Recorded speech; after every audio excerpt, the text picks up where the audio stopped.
nuo ko prasideda rudnosiukizmas, kokie bruožai, kokie simptomai yra būdingiausi rudnosiukams.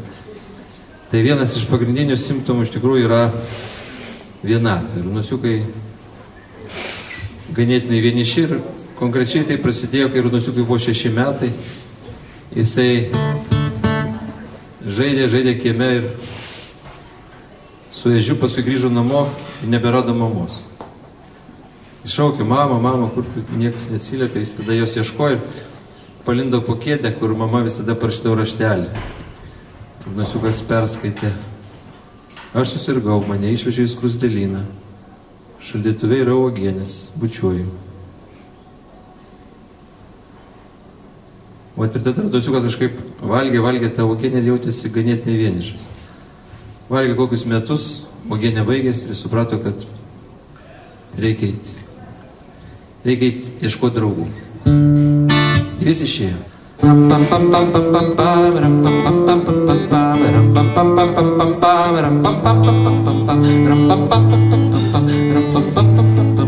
Kad jau aš keleliu, pasivertęs paukšteliu, tai ieškojau savo namų, bet namų aš neradau. Taip seniai ten nenakvojau, ten gyveno mano žmonės, apie juos liūdnai galvojau. Mano žmonės, kur prapuolit, mano žmonės, kurgi jūs.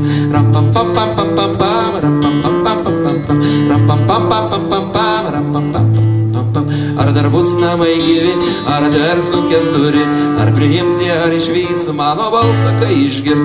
Pažinau iš vėjo aido, iš raukšlėto lango veido, manęs niekas neįleido, nepažino nieks manęs.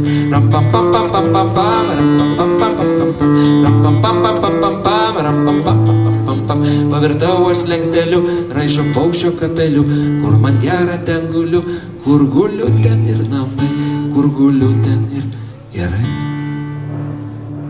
Taip keliavo rudnosiukas, kol pasiekė gyvenamus miško rajonus ir pradėjo galvoti, kur čia man ieškoti draugų. Pažiūrėjo vieną pusę, ten badėsi dygliakiaulis, pažiūrėjo kitą pusę, tenais bučiavosi 2 vištos ir gaidys.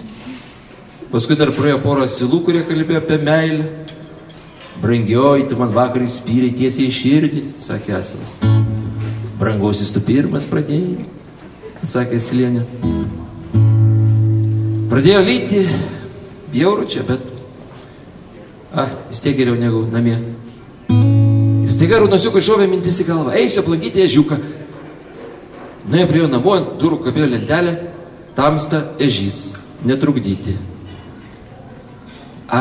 Sutrukdysiu. Nutarė rudnosiukas, pasibeldė. Kas? Pasigirdo anapus durų. Kas? Aš? Kas aš? Tu ežys? Ne aš kas, o tu kas? Aš? Rudnosiukas, ką, neatsimeni? Ko? Šalta? Taik namo. Nelaimėje ežį pažinsi, atsiduso rudnosiukas. Ir nuėjo. Ėjo mišku, priejo upę, atsisėdo, įmerkė kojas. Ir taip užsinorėjo, kad dar kas nors prieitų, su juo pakalbėtų, pabendrautų. Ir staiga girdi kažkas laužo, šakas artėja, kriuksi. Kriuksi kaip tikras draugas. Ei, tu ten, meška, centų turi? Aš ne meška, aš rudnosiukas, centų turiu, jūsų nebijau. Pašokinė. Šokinėjo rudnosiukas, bet nei vienas centas neišbirėjo ir dėdė šernas nukriuksėjo toliau. Rudnosiukas vėl atsisėdo, pagalvojo. Dėdė šernas galėjo suprasti, kad man ne visi namie. Juk mano mama išvežta į skruzdėlyną.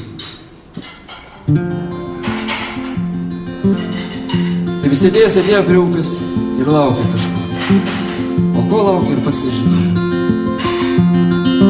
Sėdžiu ant kranto, dieną skaičiuoju, žiūriu į vandenį arba galvoju, laukiu aš vasaros arba laiško, arba klausausi, kaip sielos vaikšto, laukiu laukiu aš vasaros arba laiško, arba klausausi, kaip sielos vaikšto. Lietus nulyja, nutirpsta sniegas, o tavo laiško neatneša niekas. Laukiu aš vasaros arba laiško, arba klausausi, kaip sielos vaikšto. Laukiu aš vasaros arba laiško, arba klausausi, kaip sielos vaikšto. Žiūriu aš į veidą, baltą kaip akmenį, apie tave galvoju, vis tavęs nebeatmenu. Laukiu aš vasaros arba laiško, arba klausausi, kaip sielos vaikšto. Laukiu aš vasaros arba laiško, arba klausausi, kaip sielos.